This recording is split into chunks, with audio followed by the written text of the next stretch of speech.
Welcome back to Steve and Abby English. I am Steve. And I am Abby. And Steve, I had a conversation with my friend last week that I cannot stop thinking about. It was not a big conversation, it was maybe 30 minutes, but it really stayed with me. What happened? So she was going through something hard at work. Her manager had given her some critical feedback, and she was taking it very personally. She felt like she was failing. She kept saying, "I am just not good enough for this job. I do not know why they hired me." Oh, that is a painful place to be. It really is. And I sat with her and I listened, and then I said things like, "One piece of feedback does not define your whole career. You have worked so hard to get here. You are allowed to make mistakes and still be good at what you do. This is how everyone learns." That is really solid advice, Abby. Thank you. But here's the thing that I cannot stop thinking about. 3 days later, I made a mistake at work. Not even a big one. And do you know what I said to myself? I have a feeling it was not "you are allowed to make mistakes and still be good at what you do." No, it was more like, "I am so bad at this. I should know better by now. Why do I always mess things up?" Completely different. I was so harsh with myself. And then later that day I thought, wait, would I ever say those words to my friend? And the answer was no. The answer was absolutely not. I would never sit down with someone I care about and say, "You always mess things up. You should know better." I would never do that. But I did it to myself without even thinking. That gap between how we talk to the people we love and how we talk to ourselves, I think a lot of people have it. But most people have never really noticed it. Because you do not usually compare those two voices side by side. Right. It took me seeing it from the outside with my friend to realize what I was doing on the inside. So today we want to talk about that gap, why it exists, what keeps it in place, and what you can actually do about it. Because I think understanding this is one of the most useful things you can do for yourself. I agree. And let us start with why. Why do we treat friends so differently from ourselves? The first reason is distance. When your friend has a problem, you have distance from it. You are not inside her experience. You can see the full picture, her hard work, her growth, all the context around the one bad moment. But when it is your own problem, you are right in the middle of it. You cannot see past it. Everything feels bigger and more serious and more permanent than it really is. That is so true. When my friend said she was not good enough, I could immediately think of 10 examples that proved she was wrong. Her wins, her effort, the progress she had made. But when I made my mistake, I could not think of any of that. I only saw the mistake, like it was filling up the whole screen. And that is not weakness. That is just how the mind works when you are too close to something. You lose perspective. The mistake feels like it says something true and permanent about who you are, not just about one moment that happened.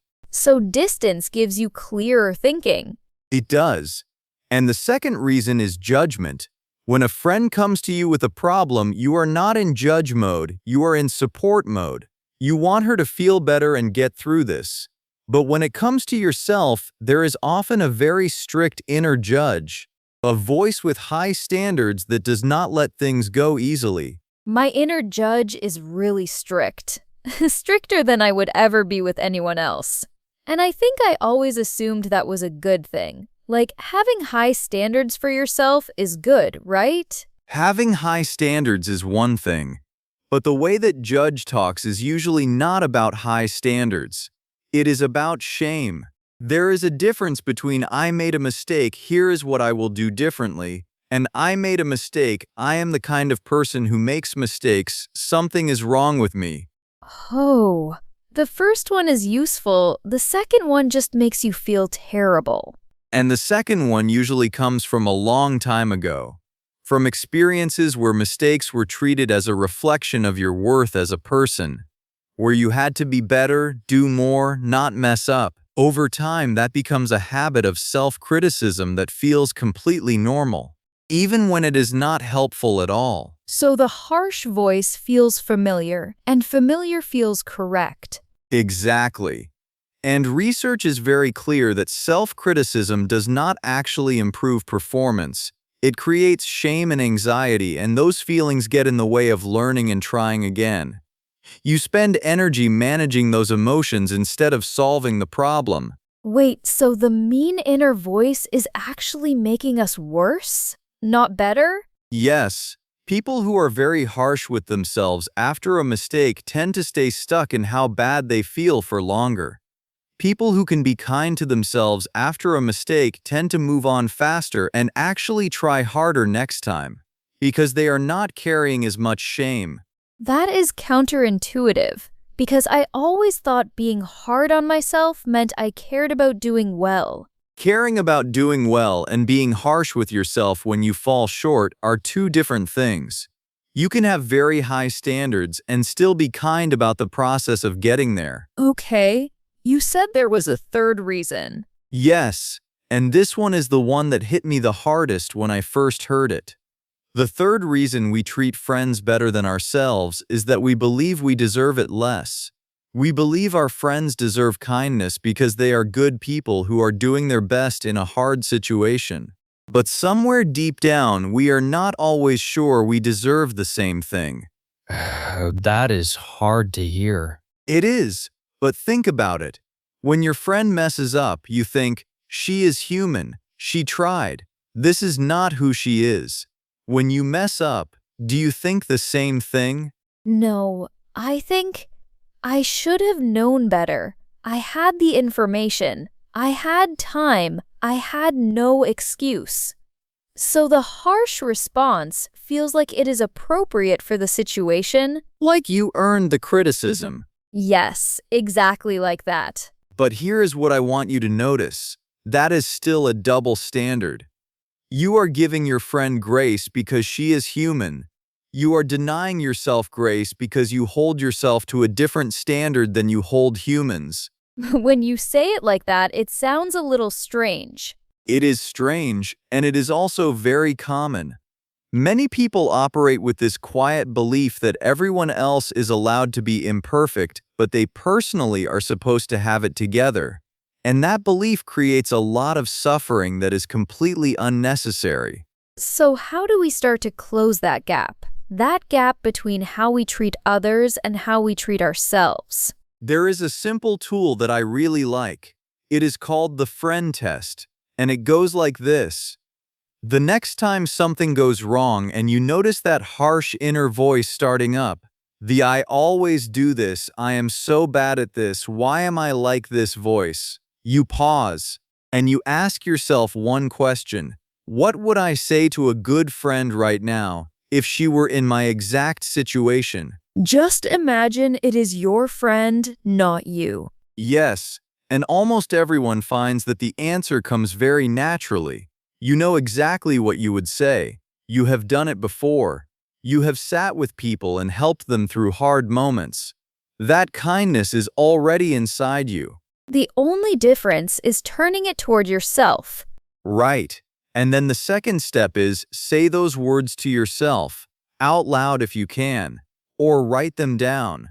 Treat yourself the way you would treat someone you care about. Let me try it. With the work mistake.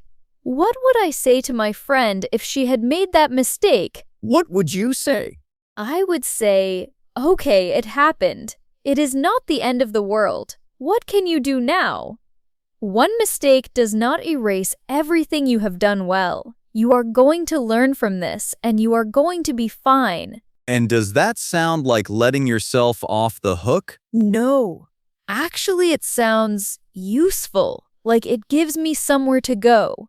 That is the difference.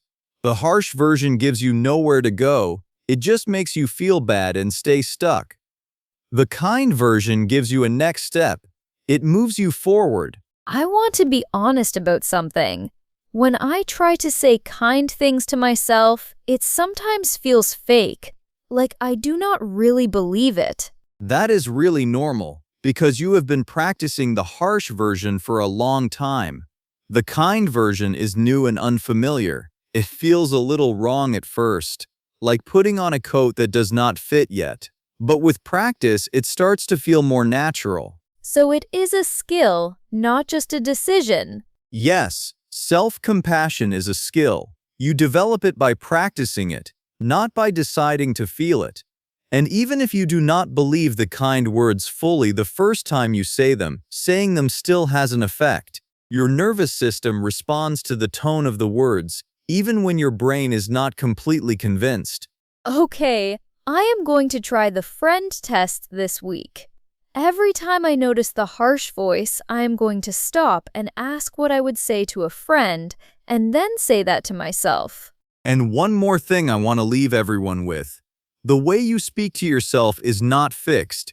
It is a habit, and habits can change with practice and attention. The first step is just noticing. Noticing when the harsh voice shows up, noticing what it says, and asking whether you would ever say those words to someone you love. And if the answer is no, you already know there is a kinder option. You just have to reach for it. You already know how to do this. You do it for other people all the time. Now try doing it for yourself. Thank you, Steve. And thank you for listening, everyone. See you next time on Steve and Abby English. Bye!